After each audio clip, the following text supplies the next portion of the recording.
What's good, you guys? It's your boy Joe Castro, aka Philly Fresco. You know what time it is. It's Philly, the podcast, and we back with another one for your head top. So before we get into today's video, I just want to give a quick shout out to everybody that has subscribed. Everybody's gone over the Instagram. I feel like the community is just growing very, very quick. We just hit 100 subscribers. I think we're at like 105 right now. So I just want to thank everybody that, has been riding with me. It's only going to get better from here. You know what I'm saying? But if you are new, there's still like 65% of you guys that haven't subscribed. So be sure to join the family. It's a lot of fun. So I appreciate you guys. But yeah, without further ado, let's get into it. So today I'm going to go over Aaron Moorehead. I think I'm going to do every Sunday, kind of just do a quick little video about our head coach or our coaches in general. Probably just the newer ones for now. Next week, I'll probably do like Marcan Manuel, our safeties coach or cornerbacks coach.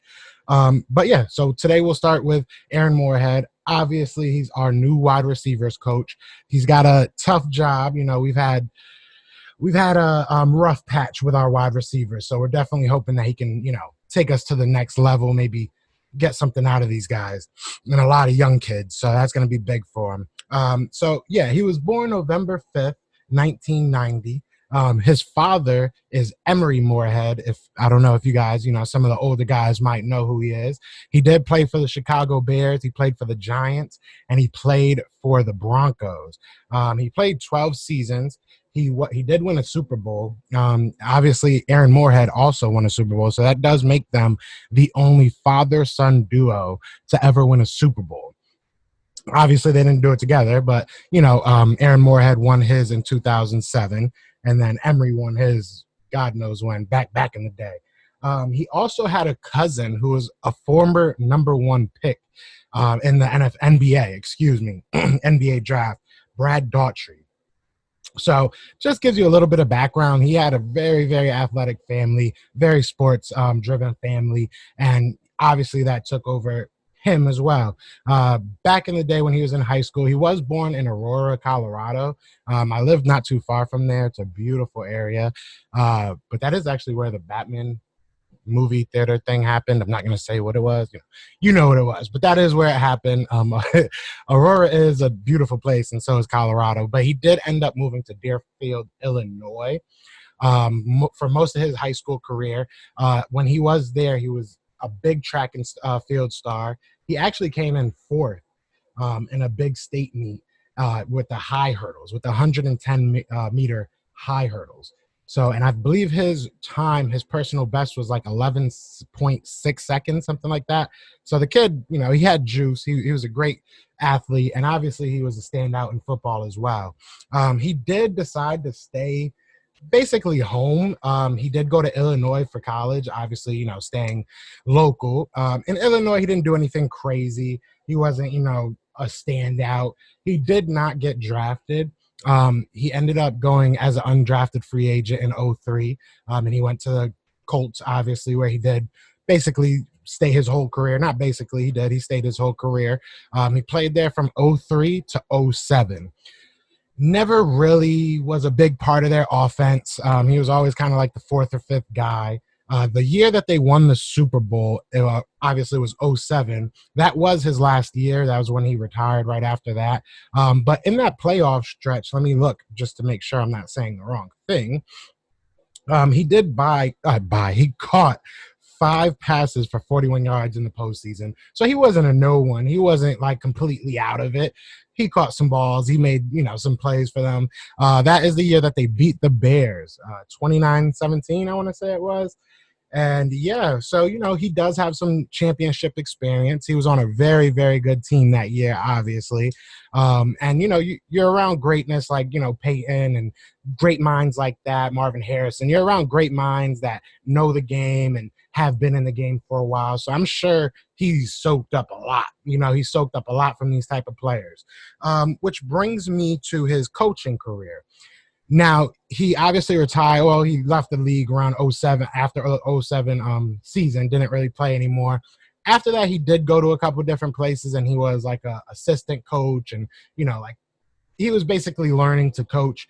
His first real job wasn't until he went to Virginia Tech, so he really didn't start coaching till 2014. Like a official position. So from 2014 to current day, he was on the Virginia Tech, and then he had Texas A&M, and he had Vanderbilt. A couple of the big names, I guess you would say. Not really big names, not great players, but they're good players right now. He did coach Josh Reynolds. He did coach Christian Kirk. He coached a couple other people that, went in the late rounds and stuff like that, but not any big names. But Vanderbilt had a very explosive offense last year, if you guys watched at all. And the teams that he was there with, you could definitely see the growth in the wide receivers. I think that's what he's going to be here for. We have a lot of youth on our team and in our wide receiver room, specifically. So I think that's what we have him here for. He's kind of who better to talk to someone than someone that's been there? He has the championship pedigree, like I said. He's not an absolute no one. His family is a football family, sports family. So he knows how to handle a lot of, the spotlights and everything going around and going on. So I think for people like Jalen Reagor, Quez Watkins, Hightower, all the new guys that we got, I think he'll really help. I don't know if he's going to be that big of a effect on our vets per se, like Alshon Jeffrey or even a Marquise Goodwin, Deshaun Jackson. I don't know what he's going to do for them. I actually am very interested to see what he's going to do with Greg Ward. Greg Ward, I feel like he learns from every person that he's stepped under. We haven't had a great history in the past 3 years. We've had 3 different wide receiver coaches. So, it's not a position that we've been doing very well picking. But Greg Ward, I feel like he's just been growing no matter who's there or who's teaching him. So to have someone like Aaron Moorehead that kind of reminds me, to be honest, of what Greg Ward is. He's not a speedster. He's not, the flashiest player, but he'll get the catches that he needs to get. He'll get separation. He's a good route runner. So I think that he can really help Greg Ward in that aspect. And just if Greg Ward isn't going to start, which he probably isn't, just understanding his role and kind of just knowing that he's going to be there and he's going to be a big part of our offense, whether he is the 3rd wide receiver or not. So, yeah, I just wanted to kind of go over that, kind of what he'll bring to the Eagles. I would say go watch some of Vanderbilt. I wouldn't say too much Virginia Tech. That's kind of when he started. But I would definitely say go check out Texas A&M and go check out some Vanderbilt tape. And check those wide receivers out. See the crispiness of their routes. See where their minds are. It's pretty cool. I think he's going to be very good for us. I still don't think we should have gave up the first guy. I forget his name now. I just totally spaced out on it. I'm not going to lie. But the guy that brought Alshon Jeffrey here that we ended up making our offensive coordinator and he sucked at it. I don't know why I'm spacing out. But anyways, we should have probably never moved him from wide receivers coach. But I think Aaron Moorehead is probably the best person that we've had in a while.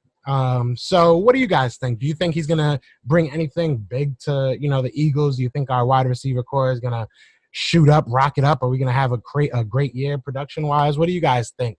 And then who do you want me to do next? I think I'm going to do our Marquand Manuel, I think his name is, our DB's coach. I'm going to do a little bit of research about him, see what he's about. But yeah, man, other than that, you know what it is, bro. Fly, Eagles, fly.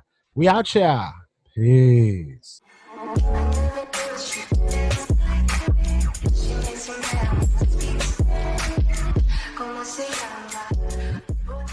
What up? It's your boy Joe Castro, a.k.a. Philly Fresco, Philly the podcast. Have you subscribed yet? Have you liked yet?